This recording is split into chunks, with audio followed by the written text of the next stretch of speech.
Hello दोस्तों, स्वागत है आपका हमारे चैनल यूपी एग्ज़ाम क्रिजर में। दोस्तों, आज के वीडियो में हम 10 जून से संबंधित उत्तर प्रदेश करंट अफेयर और इसके अलावा यूपी एग्ज़ाम्स के लिए मोस्ट इंपॉर्टेंट करंट अफेयर के क्वेश्चंस को डिस्कस करेंगे और हर एक क्वेश्चन से रिलेटेड आपको फैक्ट भी बताएंगे। और वीडियो के अंत में हम आपसे एक क्वेश्चन भी पूछेंगे जिसका जवाब आपको कमेंट बॉक्स में देना है। और अगर आपको इसकी PDF डाउनलोड करनी है तो आप हमारे टेलीग्राम ग्रुप से इसकी PDF डाउनलोड कर सकते हैं। टेलीग्राम ग्रुप की लिंक आपको वीडियो के डिस्क्रिप्शन में मिल जाएगी। तो चलिए शुरू करते हैं। आज का सेशन शुरू करने से पहले हम कल के क्वेश्चंस का रिवीजन करते हैं। पहला क्वेश्चन है, हाल ही में यूपी के किस जिले में खुदाई के दौरान चंदेल कालीन नंदी की मूर्ति मिली है? इसका जो करेक्ट आंसर है वो है ऑप्शन नंबर बी, ललितपुर।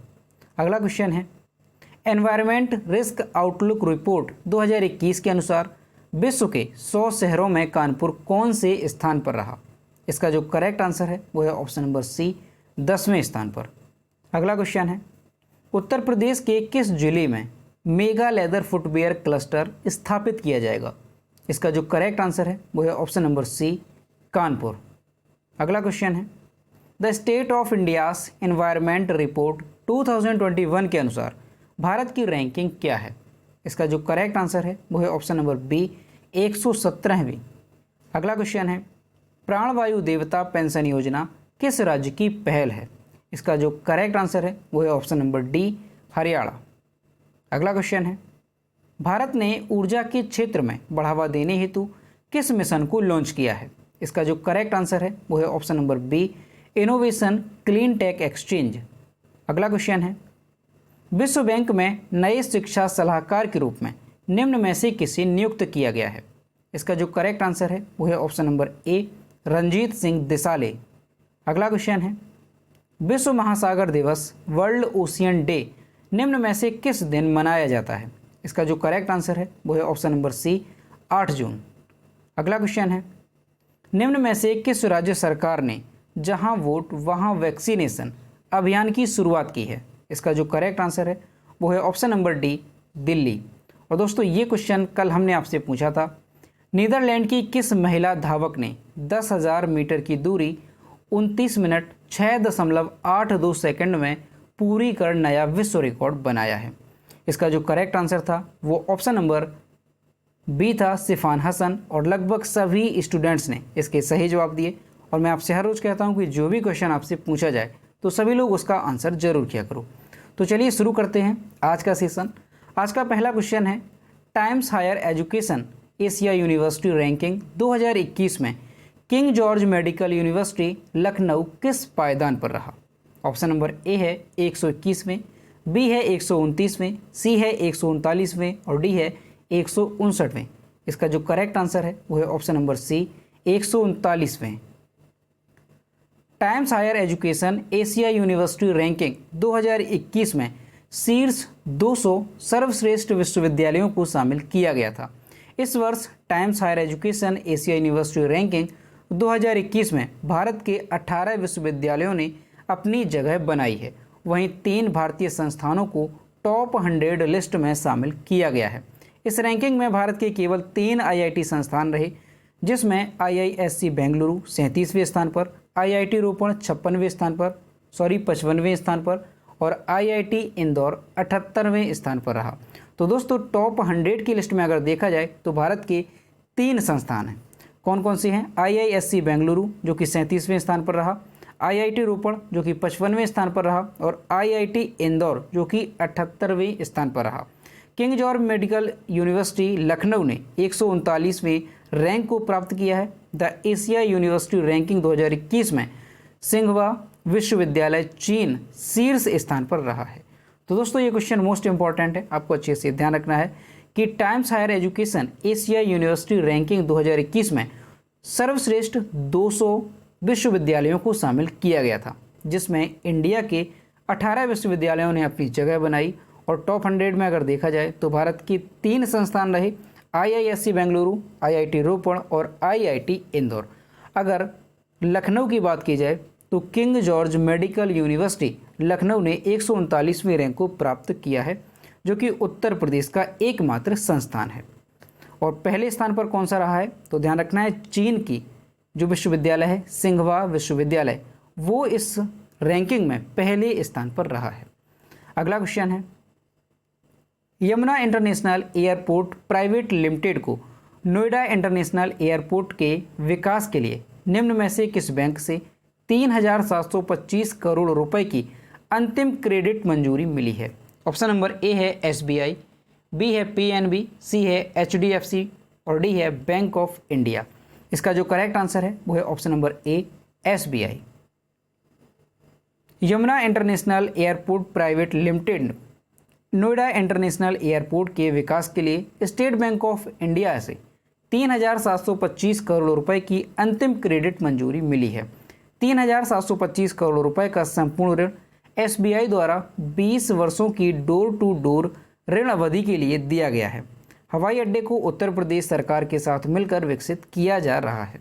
तो दोस्तों आपको ध्यान रखना है कि Yamuna international airport private limited को नोएडा इंटरनेशनल एयरपोर्ट के विकास के लिए SBI की तरफ से 3,725 करोड़ रुपए की ऋण को लेकर के मंजूरी मिली है।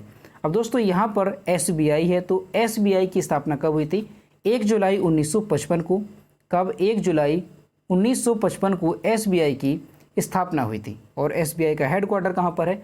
तो मुंबई में SBI का हेडक्वार्टर है, तो ये भी आपको ध्यान रखना है। अगला क्वेश्चन है, हाल ही में किस राज्य ने राज्य की महिलाओं को कोरोना वायरस बीमारी के टीके की एक खुराक लेने के लिए प्रोत्साहित करने के लिए विशेष गुलाबी बूथ शुरू करने का निर्णय लिया है? ऑप्शन नंबर ए है उत्तर प्रदेश, बी है आंध्र प्रदेश, सी है महाराष्ट्र और डी है गुजरात। इसका जो करेक्ट आंसर है वो है ऑप्शन नंबर ए उत्तर प्रदेश। उत्तर प्रदेश सरकार ने राज्य की महिलाओं को कोरोना वायरस बीमारी के टीके की एक खुराक लेने के लिए प्रोत्साहित करने के लिए विशेष गुलाबी बूथ शुरू करने का निर्णय लिया है। राज्य की 75 जिलों में 7 जून 2021 से बूथों का संचालन शुरू हो गया है, जहां एक बूथ 18 से 44 वर्ष की आयु की महिलाओं के लिए होगा, वहीं दूसरा 45 वर्ष से अधिक आयु की महिलाओं के लिए होगा। तो दोस्तों आपको ध्यान रखना है कि जो कोरोना वायरस की बीमारी है इसमें टीकाकरण को प्रोत्साहित करने के लिए उत्तर प्रदेश सरकार ने गुलाबी बूथ शुरू करने का निर्णय लिया है। और दोस्तों अगर उत्तर प्रदेश की बात करें तो उत्तर प्रदेश में जो लोकसभा सीटों की संख्या है वो कितनी है? वो है 80 और राज्यसभा सीटों की संख्या है 31। और उत्तर प्रदेश एरिया वाइज अगर देखा जाए तो भारत में चौथे स्थान पर है, और अगर पॉपुलेशन वाइज देखा जाए तो उत्तर प्रदेश पहले स्थान पर है। अगला क्वेश्चन है, देश की पहली इलेक्ट्रिक व्हीकल सिटी कौन होगा? ऑप्शन नंबर ए है लखनऊ, बी है कानपुर, सी है पटना और डी है केवड़िया। इसका जो करेक्ट आंसर है वो है ऑप्शन नंबर डी केवड़िया। प्रधानमंत्री श्री नरेंद्र मोदी ने घोषणा की है कि केवड़िया देश की पहली इलेक्ट्रिक व्हीकल्स सिटी होगा। इस घोषणा के एक दिन बाद ही statue of unity area development and tourism governance authority ने कहा कि वह गुजरात के केवड़िया में देश का पहला इलेक्ट्रिक व्हीकल ओनली एरिया विकसित करेगा। स्टैच्यू ऑफ यूनिटी के आसपास के क्षेत्र को चरणबद्ध तरीके से इलेक्ट्रिक व्हीकल ओनली एरिया में बदला जाएगा। 182 मीटर ऊंचा स्टैच्यू ऑफ यूनिटी गुजरात के आदिवासी बहुल नर्मदा जिले की केवड़िया में स्थित है। तो दोस्तों आपको ध्यान रखना है कि प्रधानमंत्री श्री नरेंद्र मोदी ने घोषणा की है कि देश की पहली इलेक्ट्रिक व्हीकल सिटी कौन होगा? तो केवड़िया देश की पहली इलेक्ट्रिकल व्हीकल सिटी होगा। और दोस्तों जो केवड़िया है वहाँ पर जो दुनिया की सबसे ऊंची स्टैच्यू है, सबसे ऊंची जो प्रतिमा है स्टैच्यू ऑफ यूनिटी, जो सरदार वल्लभ भाई पटेल की प्रतिमा है, वो वहाँ पर स्थापित है। तो ये भी आपको ध्यान रखना है। और ये कितने मीटर ऊंची है? 182 मीटर ऊंची ये प्रतिमा है। और दोस्तों किस जिले में है? तो नर्मदा जिले में ये स्थित है। और अभी हाल ही में जो केवड़िया शहर है उसे देश की पहली इलेक्ट्रिक व्हीकल सिटी बनाया जाएगा। अगला क्वेश्चन है, निम्न में से कौन सा नौसेना का जहाज जून 2021 में विशाखापट्टनम के नौसेना डॉकयार्ड में 40 शानदार वर्षों तक राष्ट्र की सेवा करने के बाद सेवा मुक्त किया गया? ऑप्शन नंबर ए है INS अरिहंत, बी है INS विक्रांता, सी है INS संध्याक और डी है INS विक्रमादित्य। इसका जो करेक्ट आंसर है वो है ऑप्शन नंबर सी, INS संध्याक। भारतीय नौसेना की सबसे पुरानी हाइड्रोग्राफिक सर्वे जहाज INS संध्याक को जून 2021 में विशाखापट्टनम के नौसेना डॉकयार्ड में 40 शानदार वर्षों तक राष्ट्र की सेवा करने के बाद सेवा मुक्त किया गया था। जहाज ऑपरेशन पवन और ऑपरेशन रेनबो जैसे कई महत्वपूर्ण अभियान में सक्रिय भागीदार रहा। इसके डिजाइन को नौसेना का मुख्यालय द्वारा अंतिम रूप दिया गया था, यहाँ पर दोस्तों रूप होगा, और जहाज का निर्माण 1978 में GRSE कोलकाता में हुआ था। तो दोस्तों आपको ध्यान रखना है कि 40 वर्षों से जो नौसेना में कार्यरत था INS संध्याक जहाज, उसे अब जो है कार्य मुक्त कर दिया गया है। और ये जो जहाज है इसका निर्माण कब हुआ था, तो 1978 में कोलकाता में इसका निर्माण हुआ था। तो ये भी आपको ध्यान रखना है। और दोस्तों जो महत्वपूर्ण अभियान थे कई, जैसे कि पवन है, ऑपरेशन पवन और ऑपरेशन रेनबो, इस अभियान में जो ये जहाज है वो भागीदार रहा था। तो ये भी आपको ध्यान रखना है। अगला क्वेश्चन है, नीति आयोग और पीरामल फाउंडेशन ने 112 आकांक्षी जिलों में किस अभियान की शुरुआत की? ऑप्शन नंबर ए है इनोवेशन सुरक्षित अभियान, बी है सुरक्षित हम सुरक्षित तुम, सी है घर सवेरा अभियान और डी है इनमें से कोई नहीं। इसका जो करेक्ट आंसर है वो है ऑप्शन नंबर बी, सुरक्षित हम सुरक्षित तुम। नीति आयोग और पीरामल फाउंडेशन ने 112 आकांक्षी जिलों में सुरक्षित हम सुरक्षित तुम अभियान शुरू किया। यह अभियान ऐसे कोविड मरीजों को घर पर देखभाल उपलब्ध कराने में जिला प्रशासन की सहायता के लिए शुरू किया गया है, जिनमें संक्रमण के लक्षण नहीं हैं या हल्के लक्षण हैं। अभियान के तहत 20 लाख नागरिकों को घर पर स्वास्थ्य देखभाल उपलब्ध कराई जाएगी। तो दोस्तों आपको ध्यान रखना है कि सुरक्षित हम सुरक्षित तुम जो अभियान है वो किसने शुरू किया है? नीति आयोग और पीरामल फाउंडेशन ने 112 आकांक्षी जिलों में इस अभियान को शुरू किया है। अगला क्वेश्चन है, किस राज्य की वाटर ब्यूरियल को 67वें राष्ट्रीय फिल्म पुरस्कार 2021 में पर्यावरण संरक्षण पर सर्वश्रेष्ठ फिल्म राष्ट्रीय पुरस्कार मिला है? ऑप्शन नंबर ए है पंजाब, बी है दिल्ली, सी है असम और डी है अरुणाचल प्रदेश। इसका जो करेक्ट आंसर है वो है option number D, Arunachal Pradesh. Arunachal Pradesh की वाटर ब्यूरियल को 67वें राष्ट्रीय फिल्म पुरस्कार 2021 में पर्यावरण संरक्षण पर सर्वश्रेष्ठ फिल्म राष्ट्रीय पुरस्कार मिला है। फिल्म जो स्वतंत्र फिल्म निर्माता शांतनु सेन द्वारा निर्देशित है, वाटर ब्यूरियल AM टेलीविज़न द्वारा निर्मित है। वाटर ब्यूरियल मोनपा बोली में है और अरुणाचल प्रदेश में एक स्थानीय जनजाति के एक अंधेरे अनुष्ठान के आसपास एक दिलचस्प कहानी है। तो दोस्तों आपको ध्यान रखना है कि अरुणाचल प्रदेश की जो वाटर ब्यूरियल है उसे 67वें राष्ट्रीय फिल्म पुरस्कार 2021 में पर्यावरण संरक्षण पर सर्वश्रेष्ठ फिल्म राष्ट्रीय पुरस्कार मिला है। और इसके जो निर्माता हैं वो कौन है? तो ध्यान रखना है शांतनु सेन द्वारा ये जो फिल्म है वो निर्मित की गई है। अगला क्वेश्चन है, वर्ष 2024 में पहले FIH हॉकी 5S विश्व कप की मेज़बानी कौन करेगा? ऑप्शन नंबर ए है मंगोलिया, बी है ओमान, सी है जापान और डी है इनमें से कोई नहीं। इसका जो करेक्ट आंसर है वो है ऑप्शन नंबर बी, ओमान। वर्ष 2024 में पहले FIH हॉकी 5S विश्व कप की मेज़बानी ओमान देश करेगा। ओमान की राजधानी मस्कट में जनवरी 2024 में पुरुष एवं महिला हॉकी इवेंट आयोजित किया जाएगा। FIH हॉकी 5S इवेंट अब तक, यहाँ पर दोस्तों अब तक होगा, 2 ग्रीष्मकालीन युवा ओलंपिक खेलों में प्रदर्शित किया गया है, जिसका शुभारंभ FIS के कार्यकारी बोर्ड ने 2019 में किया था। ओमान की राजधानी क्या है? तो मस्कट ओमान की राजधानी है और ओमान की मुद्रा क्या है? तो ओमानी रिया ओमान की मुद्रा है। और आपको ध्यान रखना है कि वर्ष 2024 में पहले FIH हॉकी 5S विश्व कप की मेज़बानी ओमान देश करेगा।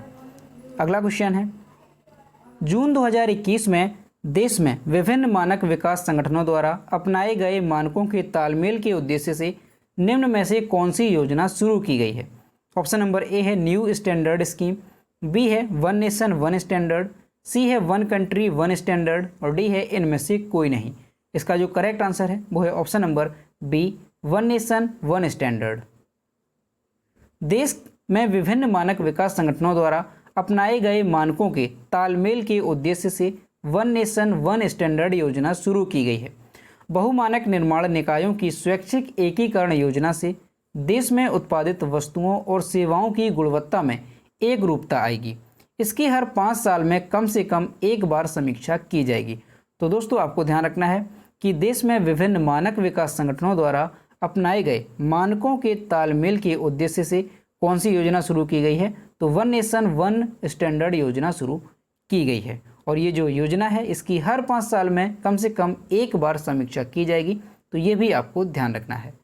अगला क्वेश्चन है, वर्ष 2021 का लेखक नितिन राकेश और जेरी विंड ने निम्नलिखित में से कौन सा पुरस्कार जीतकर इतिहास रच दिया है?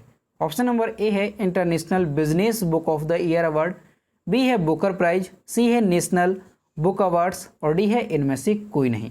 इसका जो करेक्ट आंसर है वो है option number A international Business Book of the Year award.